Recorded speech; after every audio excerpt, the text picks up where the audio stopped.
those squeaky boards? Sorry, I thought you were out. Just a minute till I turn off the record. I was just dancing. What? I was dancing, and I guess I didn't realize how much noise... Will you speak up? Well, if you take those bales of cotton out of your ears, you might hear what I'm saying. You don't have to shout. I said I'm sorry I disturbed you, but when I feel low, I like to dance and cheer myself up. You must feel low an awful lot of the time. Well, I haven't been in New York very long. I don't know many people here. Would you mind? The ones I have met seem awfully crabby types. If you mean me, I happen to have an unusually even temper. And I'm also very considerate of my neighbors. I use a double felt pad under my typewriter so I won't disturb them. Oh, I don't mind that peculiar little pick-pick sound you make. I guess you only use one finger. Two. But you get into the middle of the floor and bounce up and down on that squeaky board like you were being paid by the hour. I'm very sorry, but I thought you were out. I saw you going down the street. Well, I came back to work. And if I may suggest, Miss... Denning, Laurie Denning. Well, Miss Denning, the next time you feel low, will you do what girls are supposed to do? Cry quietly with your head under a pillow. Miss Laurie Denning? Do I look like Miss Denning? Well, no. That's Miss Denning. Oh, telegram, miss. Could you lend me a quarter? What? I'll pay you back. Know something? You're not nearly as pretty. Thanks. Oh, no. Bad news? Oh, it can't be. What can't be? Oh. Maybe you'd better sit down. Well, I'll be all right, thank you. Who's Madge? A friend of mine. Oh, no, not really. Well, make up your mind. Is she or isn't she? Well, we went to school together. She's from my hometown. Is that all? I thought somebody was dead. Oh, I'll be when she gets through with me. She'll be here tomorrow night. Absolutely counting on seeing your Calvin George and the Empire State Building at midnight. Calvin George? The writer? Hey, what does she mean, you're Calvin George? Well, she must have gotten the impression that I know him very well. Maybe from my letters home.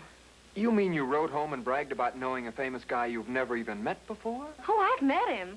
Oh, this place where I work, Wilkins March. There's publishers, and when he's got an appointment with my boss, he drops in and he gets quite chatty with me. Like how chatty? Oh, like he says, hello, beautiful. How's about waking up the old man and telling him I'm here? And once I rode down in the elevator with him, and he said some very witty things about the weather. It was raining. Yeah, it's always easier to be witty when it's raining. And he drove Vera and me to the cafeteria. Maybe I did happen to write to Madge that Kelvin dropped by after work and drove us to dinner at a new place. Well, that wasn't exactly a lie, was it? It wasn't exactly the truth. Now when she comes and I can't produce him, oh, she'll be delighted to go back home and tell everyone what a dull thud I am in the big city. I have never heard of anything so childish in all my life. Good luck. Hi, Kelvin George.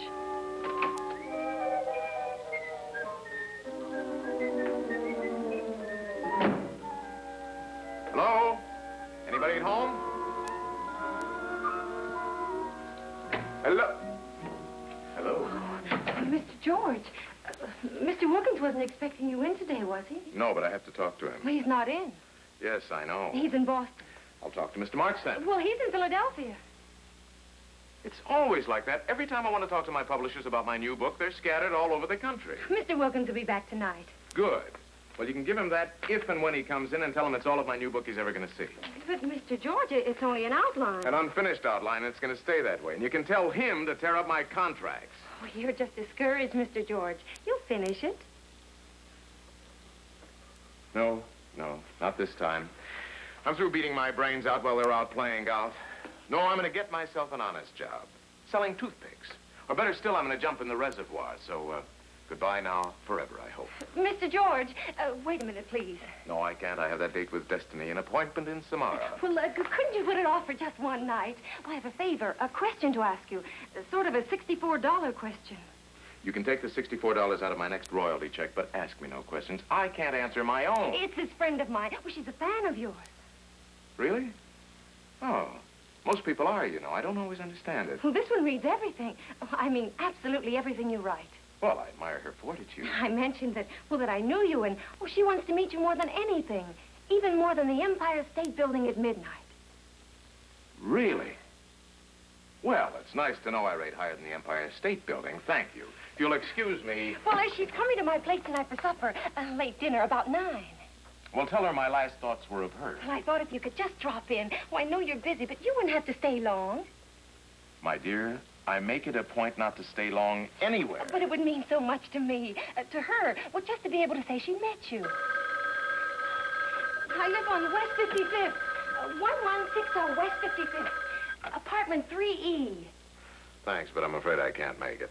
I have that date with Destiny. Wilkins and March. Good afternoon.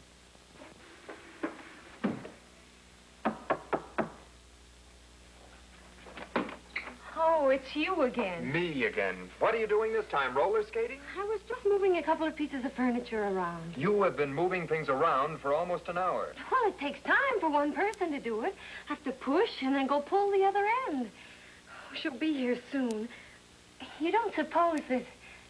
Okay, anything to get my work done. Where do you want it? Over there by the windows. All right, you push and I'll pull. Push! Never mind, I'll do it myself. What is it about women and furniture anyway? I can't seem to leave each other alone. You must think an awful lot of this, Madge, to go to so much trouble. Isn't this gorgeous? Oh, we detest each other. Well, why? Oh, I don't know. Just one of those feminine things, I guess. She was always trying to steal my boyfriends. She was pretty good at it, too. Why do you have her here? Oh, I didn't ask her. She's just curious to see how I live and everything, so she can go back home and gossip. You know, I was wrong. It looks much better where it was, over there by the wall. Good night, and thanks, Mr... Reiger, Alan Reiger. Just a minute, Mr. Reiger. Here's the quarter I owe you. Thanks. Thanks for everything. You're welcome.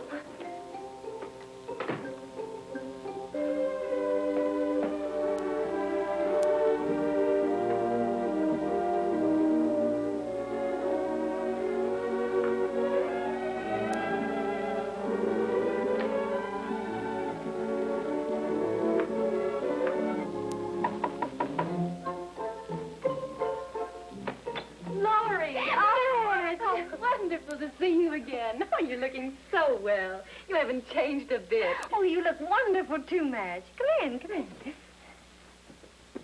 Oh, here, let me take your things. Oh, I do hope you're going to be here a nice long time, so we can get to see something of each other. Oh, it'll be heavenly, but I've got to be in Philadelphia tomorrow. Charles wants me... You remember Charles Connolly, don't you? I think he used to have a little bit of a crush on you, didn't he? Yes, I remember Chuck. Well, he wants me to meet his parents. They live in Philadelphia. I really had no business stopping off in New York. Charles will be very cross at me. But I just had to see you. And your Kelvin George. Oh, what an absolutely darling little place. Oh, I just love these tiny bohemian apartments. Madge, oh, why don't we wait till your Mr. George gets here? He may be quite late. Oh, I'm sure he's worth waiting for.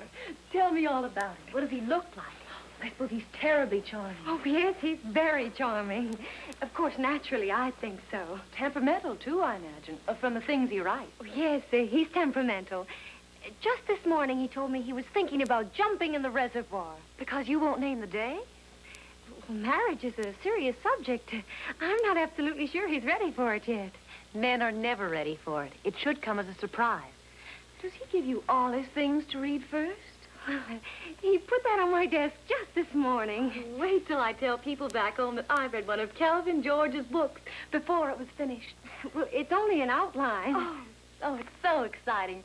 And talking to him about it. Oh, this is really going to be a big evening in my life. Mine, too.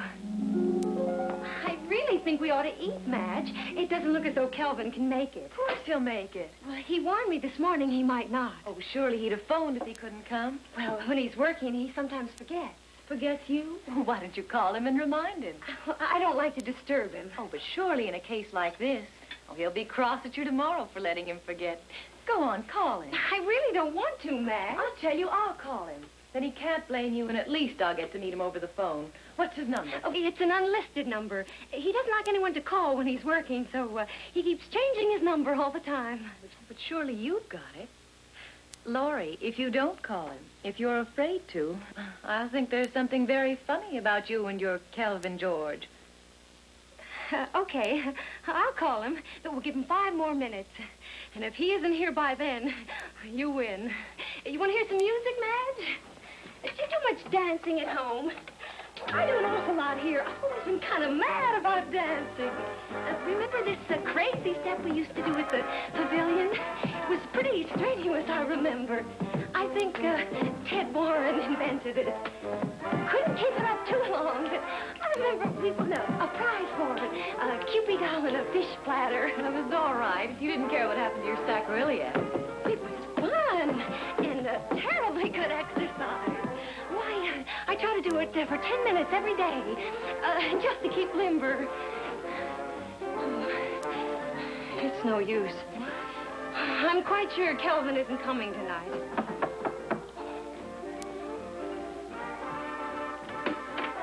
Kelvin! I'd almost given up hope.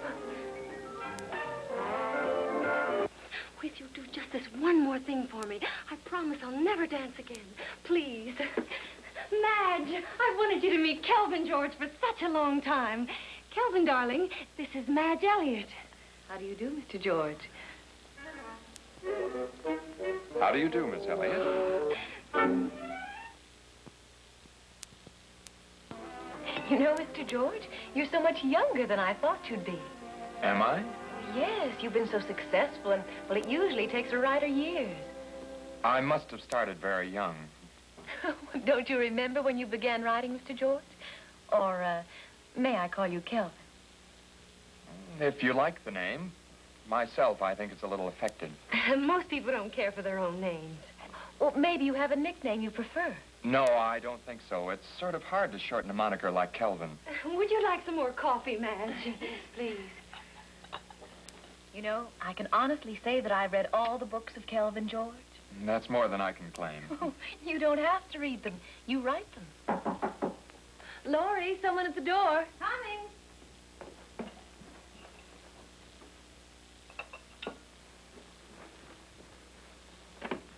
Oh.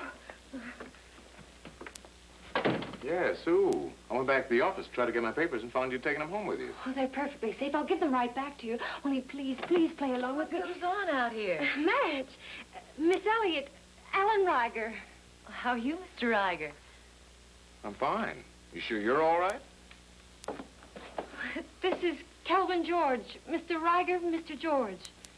This? How do you do, Mr. Reiger? Nice to meet you. Well, are we going to spend the evening out here? Come in, Alan. Have you had dinner yet? Yes, but At least have some dessert and coffee with us. Madge, I don't know whether I wrote to you about Alan or not. No, you never mentioned it. What is this, charades? Oh, please don't get in your way. I'll explain when she's gone.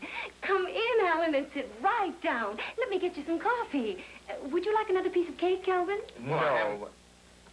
I think I have all I can handle now. Do you live in New York, Mr. Reiger?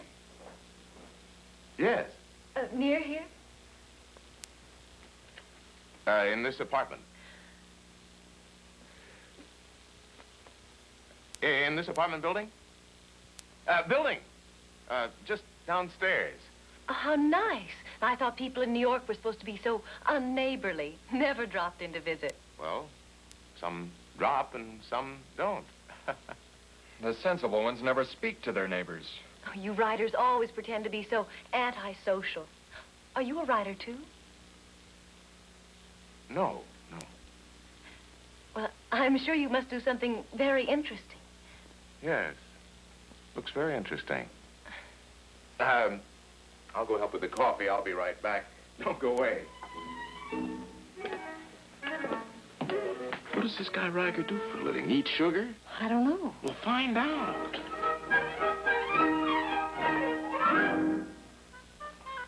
Excuse me.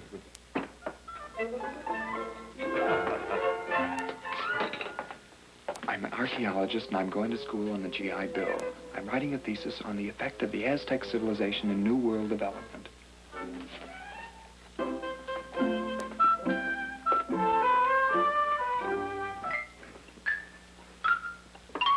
You were telling me, Mr. Riker. Hmm? Oh, yes. Excuse me. You're an archaeologist going to school on the GI Bill and writing a thesis on the effect of tactic civilization in New World development. Development. I'm an archaeologist. I'm going to college on the GI Bill, and I'm writing a thesis on the effects of practical civilization in the New World development. Aztec. Aztec? You said practical. Oh. Oh, well, naturally I meant Aztec. Don't you find it a little bit odd going to college at your age? Oh, I mean, not that you're so old, but... You know, come to think of it, it is sort of odd. I must have gotten a late start in life. Max, dear, well, not that I want to rush you, but you did say you wanted to see the Empire State Building at midnight, and with the traffic and everything, Oh, it's barely 11. Won't take me an hour. And besides, I just have to have a little talk with Kelvin about his new book. Oh, it's so fascinating. I simply must know how you plan to end it. Mr. Wilkins didn't come back to the office, so I brought it home with me for safekeeping. What's safe about it? Tell me, Mr. George, how do you feel about having absolute strangers read your unfinished works? Well, it's such a standard old plot, I don't think that really makes any difference. Don't always be so modest. I think it's going to be wonderful. But I just have to find out, did Eloise really kill Louis?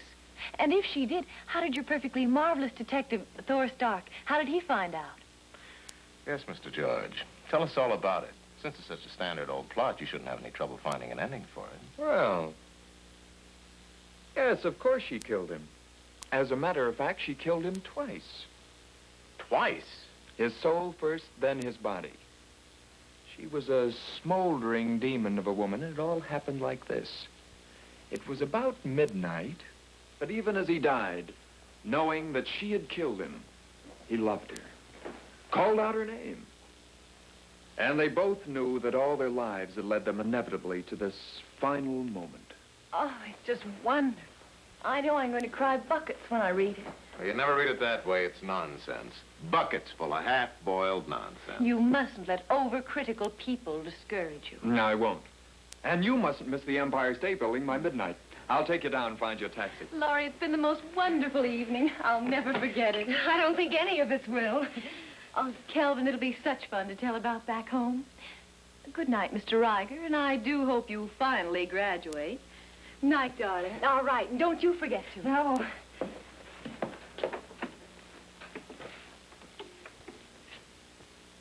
Good night.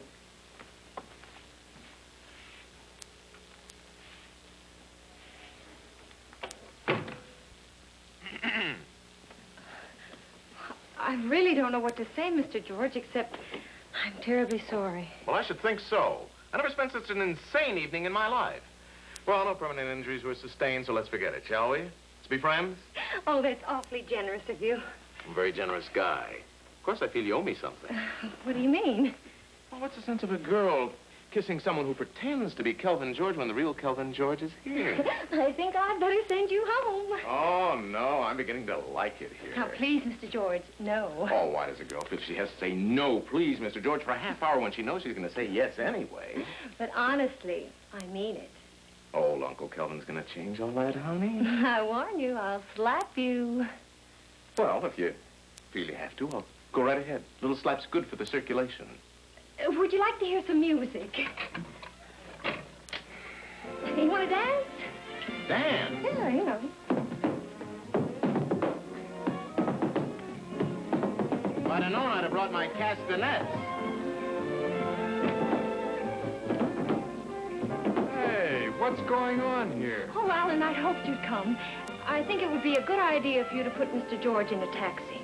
There are places I'd rather put him, but if you want him in a taxi, okay. Outside, fella. Look, when I want a taxi cab, I'll whistle one up myself. And if I were you, I'd be careful because I can have you arrested for impersonating a superior. And for libel and slander as well. I'm not you anymore. And I didn't like being you, and I'll give you exactly 1 minute to get out of here. If you get rugged, I can have you on assault and battery, you know. That's a good idea, because when I get through with you... No violence. Oh! Now, we can negotiate this peacefully, can't we? We're gentlemen, aren't we? Oh! Get the door! Oh! Oh! Oh!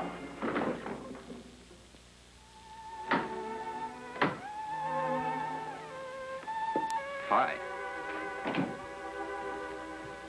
Alan, you shouldn't have come here. Mr. George is in there with the policeman. They're going to call me in and fire me any minute. I deserve it, too. It wasn't my idea to come. Mr. Wilkins called me. Told me I better get down here. Libel, slander, and assault. I guess I didn't have to toss him out that hard, but it made me so mad when I saw him with you. I hope we didn't mess up your apartment too much.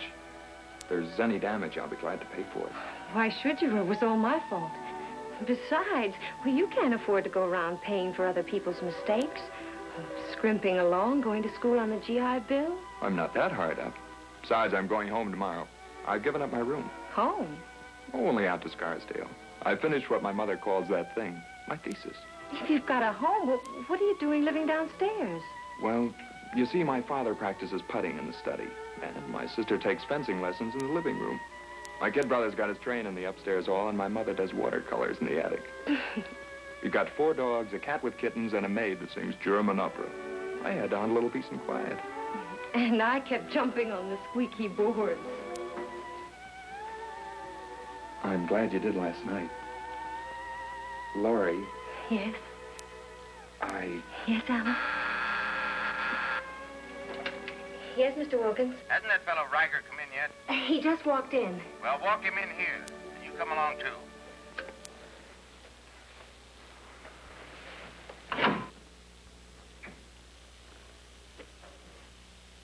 Well, come in, come in. Don't just stand there. Here's some legal documents you'd better look over, young man. Formal charges, sir? Mr. Wilkins, please. It was all my fault. Fire me, but please don't get Alan into trouble. Nobody's firing you, Miss Denning. Hey, it says you want to pay me $500. What for? I've been thinking over that nonsense you were spouting about my book. And strangely enough, I find I can use it for my finish. Now, of course, I'll have to sweat over it a little bit. I'll have to fill in the holes. I'll have to see that it makes a little sense. But I'm willing to give you $500 if you'll sign a waiver. And promise not to throw me down any more stairs. Oh, thanks so much, Mr. George.